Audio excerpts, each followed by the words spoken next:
All right, the next thing we're going to do is blend these rocks. If you see here in this example, all of these rocks have moss on the top of them. So if we could replicate that in some way in here, it's going to tie all this together and make it feel much more realistic. So we're going to have to make a smart shader to do that. We need to, first, let's go to the shading. So we're going to do what we did before, mixing shaders. Now, last time we just did it with noise, and the noise was just random in 3D space. We don't want that. We want to be smart and only take the top surface of objects. The way to think about it, we just talked about normals. We want to define it by the normals that are mostly pointing up.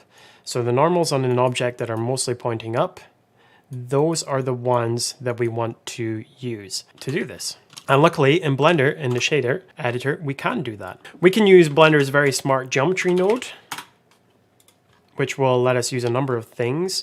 We could take the position, but then straight here, we've got normal, which is fantastic. That is what we're going to use.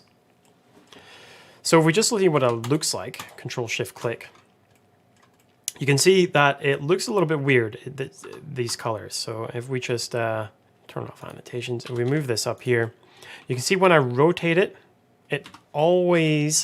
blue is always kind of pointing up. And you see underneath it, we have green and we have red. So green is kind of coming in from this side. Red means it's coming from that side.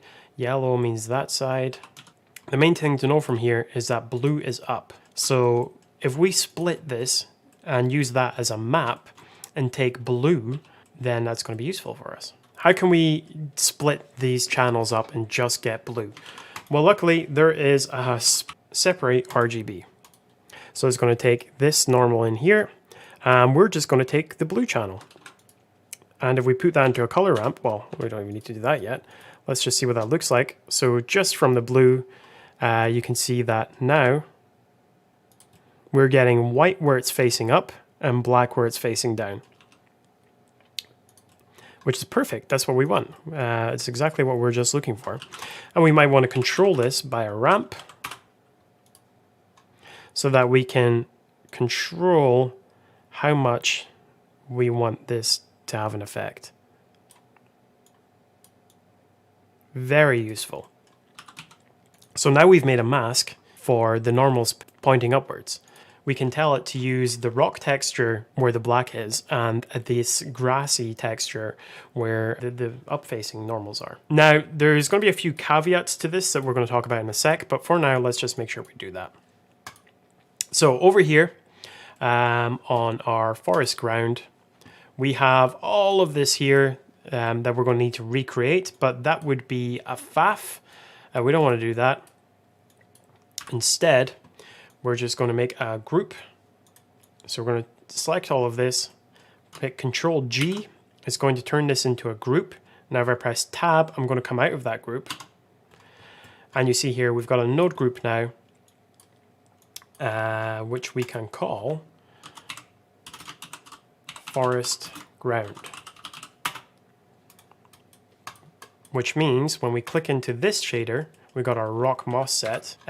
Instead of recreating all of that, I can press Shift A, search forest ground, and it's going to take that right here.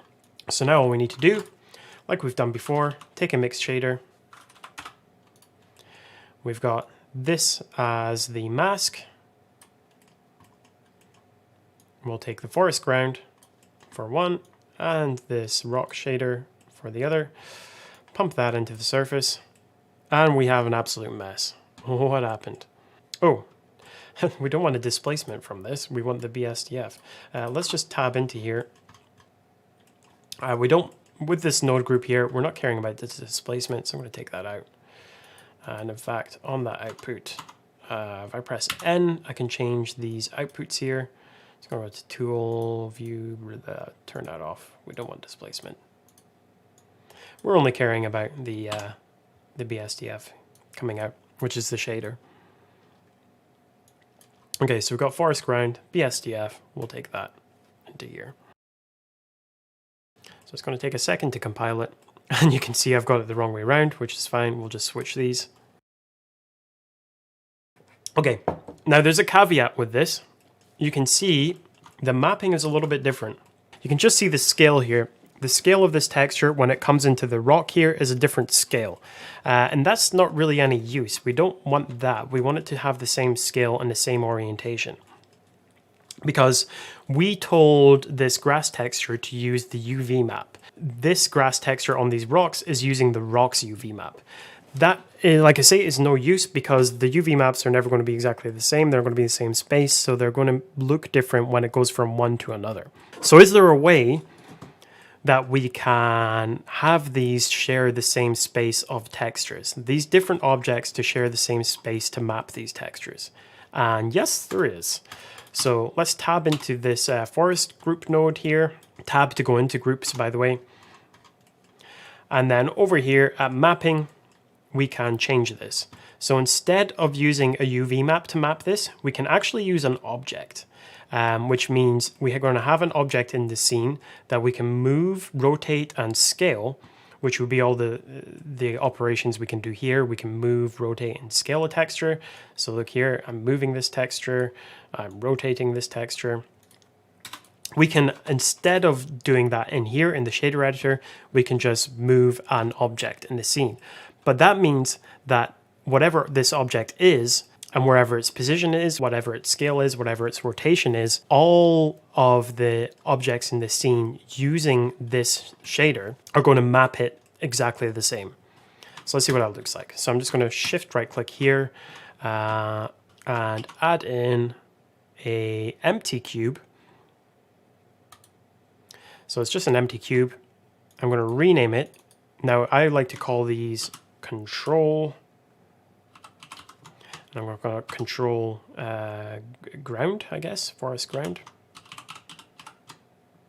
Doesn't matter what we call it. I'm going to put it in my utilities because it's not anything that's being rendered. It doesn't matter where this is. This is just me being organized. Now I'm going to select my forest ground. Try find this. By the way, if you lose where the nodes are in your shader editor here, one, you could zoom out as far as you can and try find it. But a quick way to find your nodes, if you've lost them, is to press A, which will select everything, and then press full stop on the numpad, and it will focus right in on it. Just a handy little tip. So I'm going to select my forest ground, tab into it, and instead of this mapping being the UV map, I'm going to change it to object, and we can define the object. So I'm going to choose the ink dropper here, and I'm going to select Object, Control, Forest Ground. So it'll take a second again to compile the shaders. Okay, so it doesn't look like much has happened because we've still got this value modifier here. So I'm just going to change this back to 1. And maybe actually I'll just get it in the right ballpark by changing this value here. So I'll get it in the right ballpark, just something like that. Now what I can do, you see, I can change the position, the rotation, the scale of this object, and it is changing it for both the ground that has this shader here and the rocks, which has this shared shader as well. Very useful. Now, one other thing though, because we had that noise, because this forest ground was using a noise texture to break it up, we also want this noise texture to be mapped to this empty as well. So I'm just going to press Ctrl T here, take the object, put it in the vector, and same as we just did, I'm going to choose this control. So again, every time you do this, it just takes a second to compile the shaders because it's a bit more complicated now, but once you've done them, it's usually pretty quick. All right, now this is the fun, awesome key to doing good environment designs, because you can see no matter where I move these rocks, they're always going to have the grassy moss on top, which is excellent. This is just really how you start now creating more realistic scenes. Environment scenes anyway. So at this point, this is really where you spend quite a bit of time to make something work. Other techniques we can also just move. We can modify these rocks. We don't have to just rely on the state that they're in. We're in 3D software, so we can modify them. And some easy methods of modifying them are just tab into edit mode. Maybe select the lasso tool, maybe select some vertices on the bottom here. Turning on proportional editing, making it smooth, and scroll with the mouse wheel to change the size, and just kind of changing the scale and morphing these rocks into something that's more useful for us. So really I should be looking at my reference image and working off of it. So I mean, a lot of the rocks in this image are smaller. I'm gonna have a few bigger ones at the side. You don't want to scale them too much because you will destroy their textures that they have on them, because these are photo mapped rocks. The more time and effort and care you put into this part of the environment design is really what sets it apart from others. So at this point, this is one of the areas where you want to really look at a lot of references and take your time. And you want to be using composition principles where you're kind of looking at the overall feel for the area. You might even want to jump back into sculpt mode and move things around a bit. Maybe I want to lower this area so that I can have kind of more rocks jumping out. It's really up to you. I find this part really fun because it's when everything starts coming together a lot more.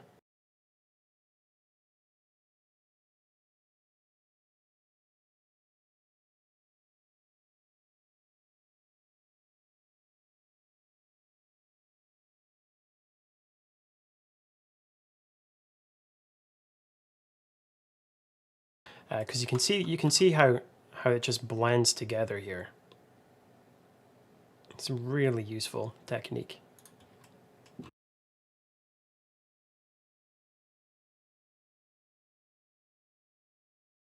Okay, and I could even go back and, you know, maybe I want to change how these blend together.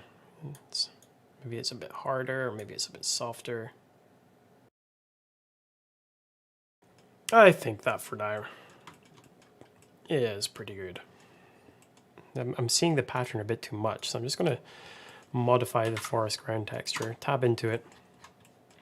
I feel like, let's Control-Shift-Click here, let's see what that's like. Yeah, it's gone too small. So I'm going to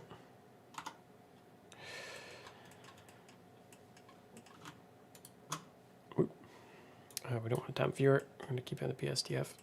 Uh-oh. Okay, so my forest ground here was coming out of the temp viewer. I don't want to do that. I'm going to keep it on the surface. We're going to change the scale here because we set this to the object, and the object is scaled for the texture of the image. The scale of the noise you just saw there has gone a bit too small, so we're just going to bring that back by adding a value node in here and scaling the noise texture.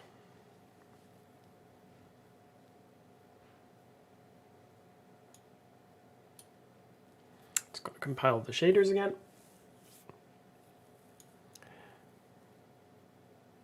Okay, so it's going to have to be something pretty small, 0.4 maybe, maybe 0.1.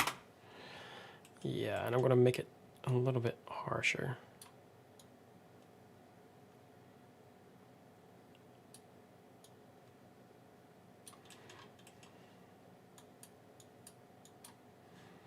Okay, that's a bit better.